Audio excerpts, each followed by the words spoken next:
If you're visiting the French Riviera for the first time, make sure to watch this video because in it, we'll be showing you all sorts of tips and tricks for first-timers. Hi, we're Anja and Aila, and we've been living here for over 20 years. So not only do we know the region extremely well, but we're also going to be able to tell you what might seem odd to strangers. So where exactly is the French Riviera, or as the locals would call it, the Côte d'Azur? And while the coastal area is what is known as French Riviera, the inland is called Provence.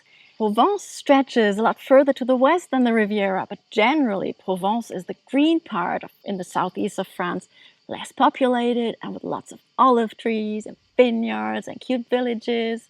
While most of you guys might fly into Nice, and Nice is perfectly fine to spend your vacation, there's obviously a lot more to this region. Places like Cagnes, Antibes, Menton, Saint-Tropez, all are worth visiting. And there's Monaco, of course, the Principality, which is a separate country surrounded by France, that you should check out as well. A very special place. And if you're willing to do some bigger day trips, you can even reach Marseille, Aix-en-Provence, the lavender fields in High Provence, and the incredible Gorge du Verdon in a day. When is the best time in the year to travel to the French Riviera? Well, that depends a lot on what your preferred temperatures are. Generally, this is a very sunny region with around 300 days of sunshine every year. And the climate here is completely different from Paris, for instance. We're on the Mediterranean, so we get pretty hot summers. And even the winters are warmer than in most of Europe. If you enjoy hot days with peaks of around 35 degrees Celsius, then July and August are great. You can almost count on sunny weather, and the balmy evenings are perfect for being outside, whether you're on the beach or dining on a terrace. Spring and fall are our favorite seasons. It's less crowded and warm enough, so the perfect time if you want to do a lot of exploring and see a lot of the region. Even the winter is nice around here.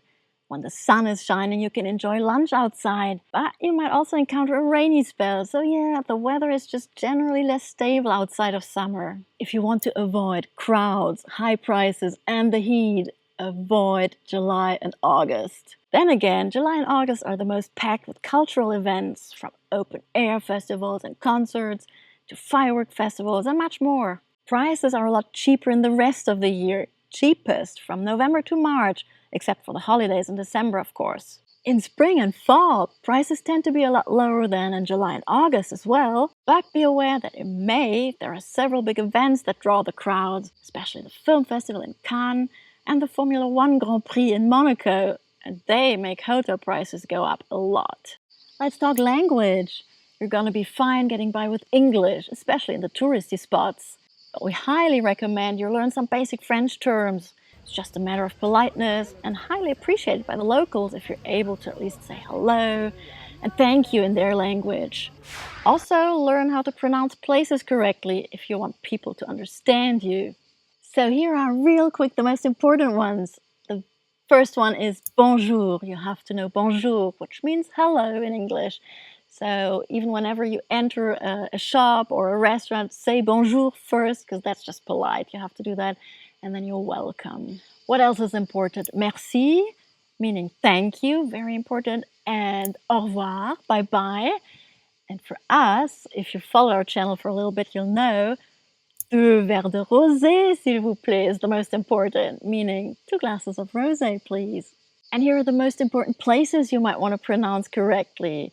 Nice is easy, but then there's Cannes, Antibes, Menton, Grasse, Cap-Ferrat, Aise, French-sur-Mer. What about children in France? Is it a place where you'd want to bring your kids? Yes, it absolutely is. The French generally love children, are very accepting of them being around and being children. You'll find playgrounds and tons of theme parks all over the place. And it's even totally fine to bring them to a restaurant, even if the meal goes on until close to midnight. So yeah, bring your kids. So what we've just said about children goes almost exactly for dogs as well. French people love dogs, so do I, by the way. You can take them to restaurants, you wouldn't think, but most restaurants easily accept dogs. Just ask before you make a reservation, but then you can take them. And on the beaches, on the other hand, in the summer, dogs are a no-go. There are some beaches that open for dogs. We'll put that into the description below the film. But other than that, if you want to bring dogs to the beach, come in the winter season. It's maybe not really allowed, but accepted. So winter dogs are fine on the beach. Public transport is a whole topic on its own. We've done several videos about trains and buses that you'll find in our survival guide playlist.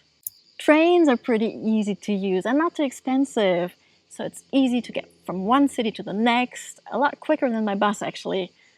Buses, on the other hand, are pretty cheap. They're just a little bit more of a challenge in terms of finding the right buses and times. The tram, again, in Nice is really easy to handle. It only gets really complicated if you want to see one of those remote little villages in the countryside. They're usually way easier to reach by car, so if you want to catch some of the village life, you might want to consider renting a car, at least for a couple of days, or find a tour operator. We'll put a link in the description. If you plan on traveling quite a bit and visit several places in one day, consider getting a Pass Sud Azur Explore. That can be a way to save money. And if you'll be staying in Nice most of the time, you'll be fine with La Carte from Ligne d'Azur for the tram and buses. Let's get back to the trains real quick. There's a difference between TER, regional trains, and high-speed trains, TGV. For long distances, like going from Nice all the way to Paris or Lyon or Bordeaux, you take the high-speed train. There's a low-cost TGV company called Ouigo, which offers the best prices, but less comfort. Especially if you're from the United States or the UK, coming to France might be somewhat of a culture clash. The French people might seem rude to you, which is not the case. Let me guarantee you that they're nice people as everywhere. They just have this very proud and confident way of being probably, but they don't mean it in a rude way. We've done another video on how to behave in a restaurant, and there you'll find more detailed info on what to know before you go. As for attractions, there aren't as many sites and museums and places full of history as in capitals like Paris or others that you have to see. So maybe picture a trip as more of a possibility to soak up the southern French lifestyle and enjoy the laid-back vibe and a beautiful surrounding. But there are, of course, some places that are absolutely worth seeing. For instance, the Chagall Museum with major works in Nice, and the Lascaris Palace in the old town of Nice, the Picasso Museum in Antibes, Villa Efroussi de Rothschild in Saint-Jean-Cap-Ferrat, or the impressive Oceanographic Museum in Monaco, as well as some landmarks like Castle Hill in Nice for its views of the bay known as Baie des Anges, the different capes like Cap d'Antibes, Cap Ferrat, or Cap Martin, and some of the more secluded beaches. And then certain villages such as Es Village with its beautiful exotic garden, or Saint-Paul-de-Vence and the Art Museum Fondation Mag. And there are many more sweet places like these. A boat trip is also a lot of fun as you get to see the coast from a whole new angle. So maybe to one of the islands off the coast of Cannes, or a trip from Nice to Villefranche-sur-Mer. And let's get back to the museums and other attractions really quick. Usually down here, it's not necessary to book them in advance. There's a pass, the French Riviera pass, for 1 to 3 days that helps saving on entry fees, but only if you plan to do at least 2 to 3 attractions per day. So France is really big on credit cards. No matter where you go, you can pay with your credit cards. So like even we go to a bakery and buy a baguette and we hand the card. Some bakeries might say, or some places might say, only starting at 5 or 10 euros, but generally everything is fine by credit card. And they usually accept Visa and MasterCard. We get asked about public toilets a lot. And yes, there are some around in most places. Some are nice and clean, others less so. So what Anja and I actually often do is we go into a cafe, have an espresso, and use their bathroom. We love to talk about French delicacies. The French know how to cook and how to produce, baguette, and wine, and cheese, and olive oil.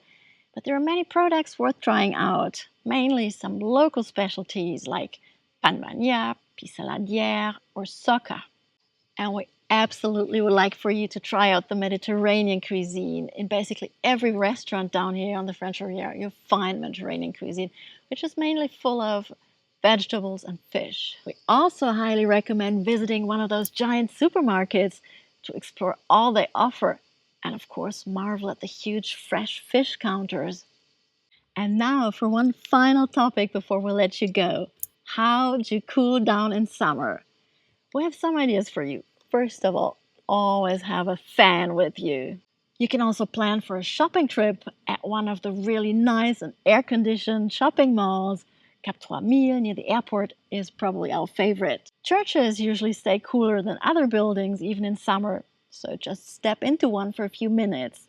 Grocery shopping and hanging out in the fresh sections is also a great idea. Or simply have an ice cream. Thank you for watching. We really hope that you found this information helpful. And as Aila already mentioned, you can find the whole film on our channel for most of the topics we've only had a chance to touch on in this video.